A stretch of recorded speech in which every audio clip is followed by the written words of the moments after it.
Caitlin Clark is the best basketball player in the world. She's the best basketball player that I have ever seen. She's the type of player that would drop 30 on your head and laugh after every single bucket they scored. It's like BC, like, you know, BC before Christ, only like before Caitlin. It's the Indiana Fever before Caitlin and the Indiana Fever after Caitlin. Everyone thought Caitlin Clark might be done for the season.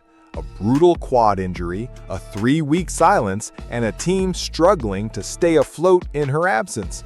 The critics started whispering, maybe she's not built for this level. Maybe the hype's wearing off. But then came June 14th. Clark stepped back onto the court against the undefeated New York Liberty, the same team that injured her. And what she did next, it wasn't just a comeback, it was a demolition. She dropped 32 points, 9 assists, 8 rebounds, and 7 logo threes against the league's most dominant defense.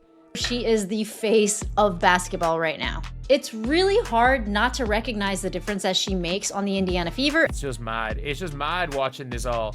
And I'm like, you know, as a superstar player that it's like, there's nothing you can do. When a superstar player gets shit talked and they just laugh.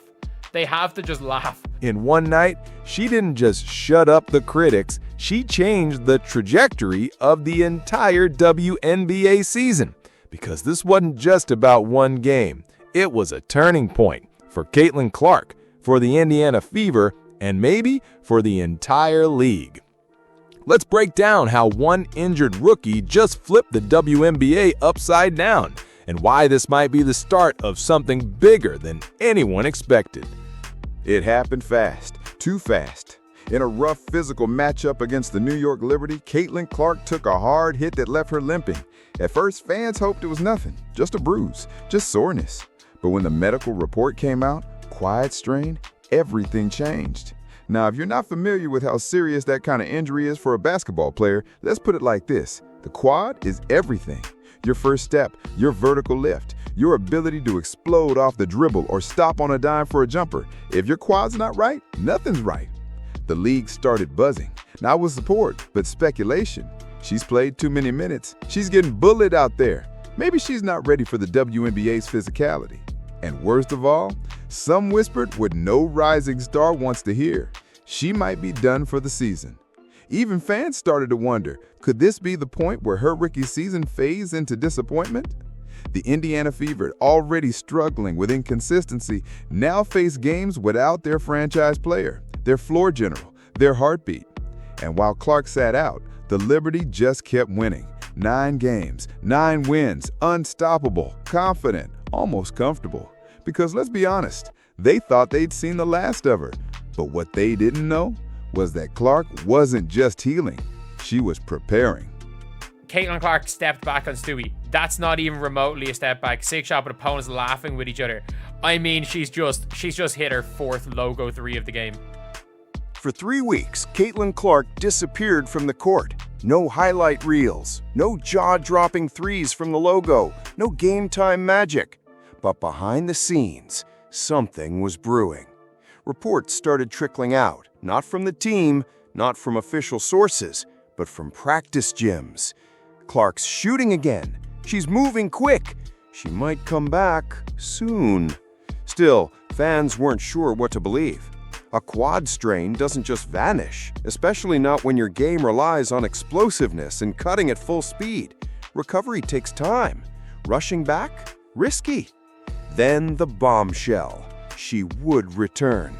June 14th, against the same team that injured her, the undefeated Liberty. And here's the kicker. No minute restriction. No warm-up game. Just Clark jumping straight into the fire.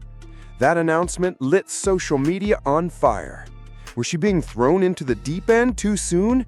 Would she still have her speed, her shooting rhythm, her swagger?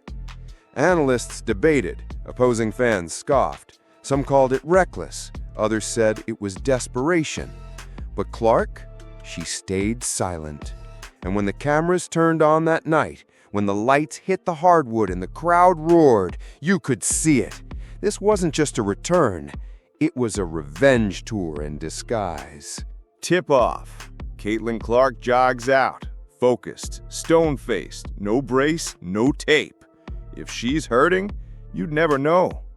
But the Liberty, they know who's back.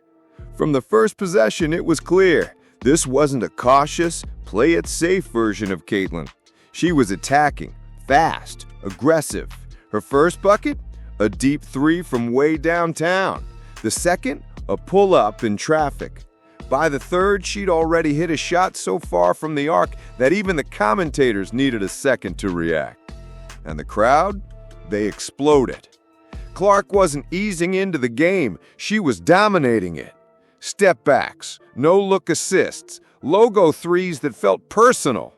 You could feel the statement, I didn't just come back, I came back better. By halftime, she was flirting with a triple-double. By the final buzzer, 32 points, 9 assists, 8 rebounds, 7 threes. Oh, and let's not forget, she broke the Liberty's undefeated season. Just sit with that for a second. This wasn't a comeback game. It was a career highlight against the team that sent her to the sideline in her first game back without restriction, no hesitation, no mercy. And the critics? Yeah, they went real quiet, real fast. Caitlin Clark didn't just drop 32 and walk off. She turned the Indiana Fever into a different team, one that looked nothing like the squad we saw during her absence. Something clicked. Suddenly, the passes were crisper, the pace was faster, the confidence off the charts.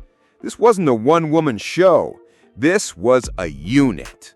Kelsey Mitchell was knocking down tough shots. Aaliyah Boston was battling inside like it was the playoffs. Sophie Cunningham, fresh off injury herself, came in like a spark plug, diving for loose balls, hitting clutch shots, getting in defenders' faces. And the bench, they showed life. Lexi Hull, Sydney Colson, everyone was locked in.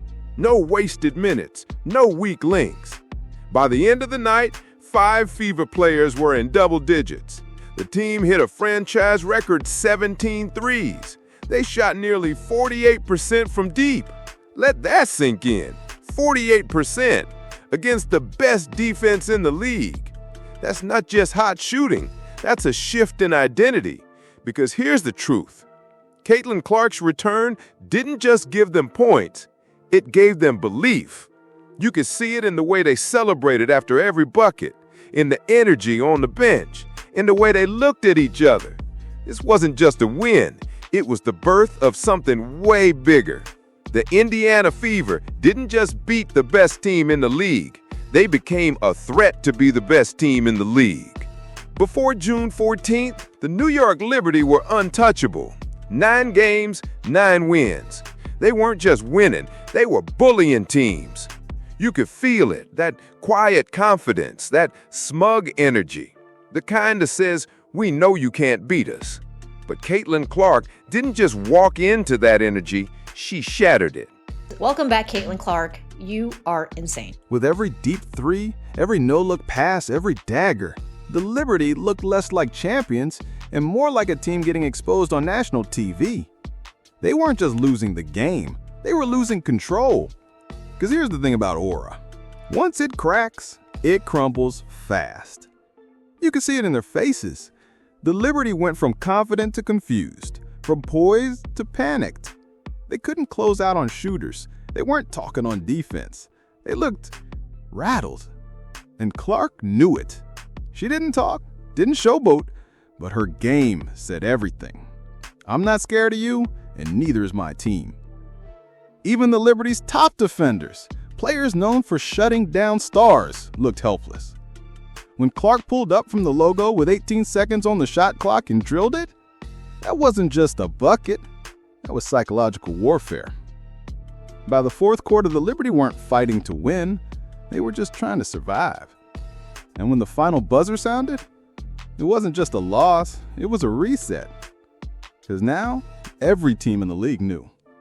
The Liberty aren't invincible, and the Fever, they're not underdogs anymore. Those numbers, impressive, but they don't even come close to telling the full story. What Caitlin Clark did wasn't just statistical, it was symbolic. She took a team that had been written off, picked apart by injuries, and counted out by analysts, and turned them into believers. But more importantly, she did it without making it all about her. Clark's 9 assists weren't flashy throwaways. They were strategic, smart, designed to build confidence in her teammates. That's what leaders do. They don't just score, they elevate. And she didn't flinch in big moments, didn't force shots, didn't pad stats. She played like someone who understands that greatness isn't just about dominance, it's about trust. Look at Sydney Colson, a veteran who's been through it all. She hit clutch buckets and organized the floor like a chess master. Look at Aaliyah Boston, going toe-to-toe with one of the best front courts in the league and owning the paint. Clark let everyone shine. And that's legacy material. Because when you lead with that kind of poise, when you make your entire team better while still putting up historic numbers, you're not just chasing Rookie of the Year, you're laying the foundation for a dynasty. And here's the twist. This is just the beginning. Caitlin Clark is barely scratching the surface of what she can do in the WNBA. And the Fever? They're no longer just the team with Clark. They're becoming a unit, a real threat, a team with depth, chemistry, and a chip on their shoulder. So what comes next? Simple. More wins, more noise, and possibly a very deep playoff run. Because if this game taught us anything, it's this. Caitlin Clark doesn't just change games, she changes expectations.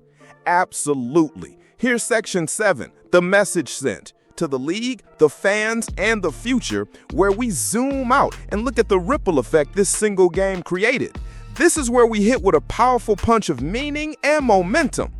Let's be clear, June 14th wasn't just a win, it was a warning shot.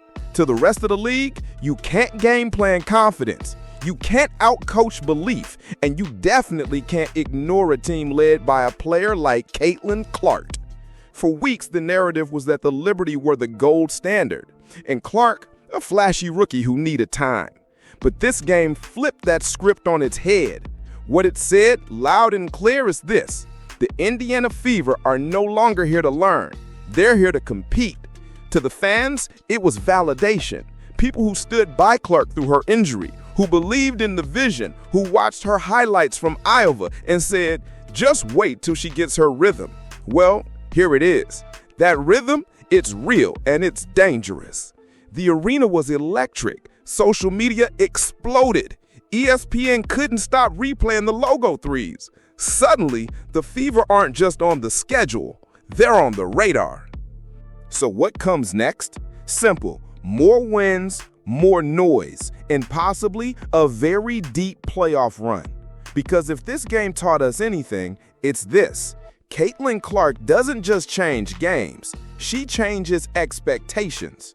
Absolutely. Here's Section 7, the message sent to the league, the fans, and the future, where we zoom out and look at the ripple effect this single game created. This is where we hit with a powerful punch of meaning and momentum.